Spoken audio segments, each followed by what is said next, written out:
But reality show में आप मैं हमेशा एक चीज़ तो नोट करता हूँ, रियलिटी शो का जो शो शुरू होता है तो हमारे बड़े बुजुर्ग बैठ जाते हैं देखने के लिए, और डांस का बढ़िया शो चल रहा है और अचानक फिर ब्लास्ट हो जाता है, बहुत बढ़िया डांस किया, सुपर से भी ऊपर, ये कर दिया वो कर दिया, फिर खुशी के मारे सब लोग एक साथ में डांस करने लगते हैं।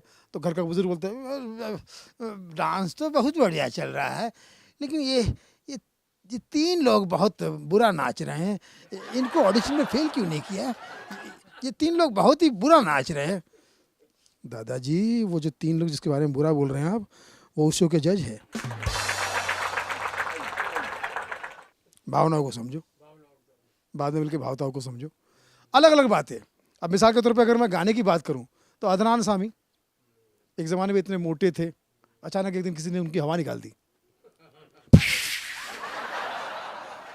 मतलब खुद का और अपने करियर का सबका वजन कम कर दिया उन्होंने। जब मोटे थे तो कहते थे मुझको भी तो लिफ्ट करा दे, थोड़ी सी तो लिफ्ट कर, थोड़ी सी तो लिफ्ट करा दे। इतना मोटा था कि मतलब ऊपर वाला भी सोचता था कि कहाँ इसको लिफ्ट कराऊं, इतना मोटा है, किसी भी बिल्डिंग में ले जाऊंगा, किसी भी लिफ्ट चढ़ाऊंगा, लिफ्ट तोड़ देगा ये, लिफ्ट एक माले जाती हांफने लगेगी। फिर अचानक दुबला होके आ गया, अब गा रहा है भर दे झोली आका जी, भर दे झोली मौला जी, भर दे झोली। आका ने कहा इधर तेरी झोली मैंने भरी थी, तेरी झोली मैंने भरी थी, तो खुद ही खाली करा के आया।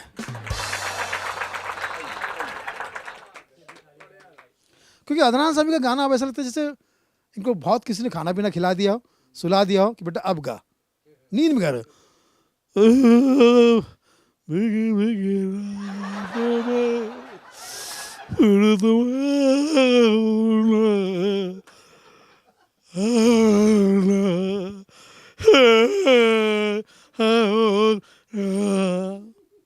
एक ऐसे बंदे, और एक हमारे वो हैं जिन्होंने रानू मंडल के टैलेंट को पहचाना था।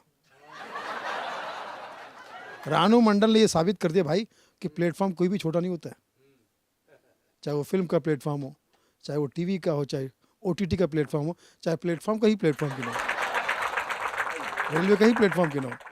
तो हमारे हिमेश जी ने HR, मैं उनको कहता हूँ रिस्पेक्ट से HR, जैसे खाने में अचार ज़रूरी है वैसे गाने में HR ज़रूरी है। और नेपाली लोग ज़्यादातर हिमेश भाई के फ़ैन हैं। साहब जी बॉलीवुड में एक ही सिंह रहे जो हमारा नेपाली गाना गाता है। बोले कौन? हिमेश भाई। बोले कौन सा गाना गाना? ओ हुजूर, जो ऊ है वो हमारा है।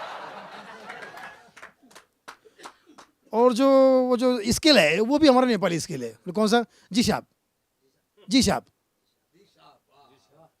जी साहब, जी साहब, अच्छा जी शार्प, वो हमारे हैं। अच्छा वो उन्होंने रानू मंडल से गाना गवा दिया, रानू जी ने बेचारी ने गाया, उसके साथ हिमेश जी ने उनके साथ में गाना गाया। मतलब रानू जी ने जो गाना गाया उन्होंने मुंह से गाया, इन्होंने नाक से गाया, और ये साबित करना चाह रहे हैं हिमेश भाई कि ये कहना क्या चाह रही है। इनका गाना समझ में नहीं तो मैं बता रहा हूँ। अब उसने गाया तेरी मेरी, तेरी मेरी, तेरी मेरी कहानी, रानू जी ने गाया। रानू मंडल का गाना पूरे आभा मंडल में छा गया। अब हिमेश भाई को समझा रहे कि कहना क्या चाह रही है। तेरी मेरी, तेरी मेरी, तेरी मेरी कहानी। जब मैंने कहा भाई जब उस मुंह से गाया था, आप नाक से गा के क्यों खतरनाक कर रहे हो गाने को।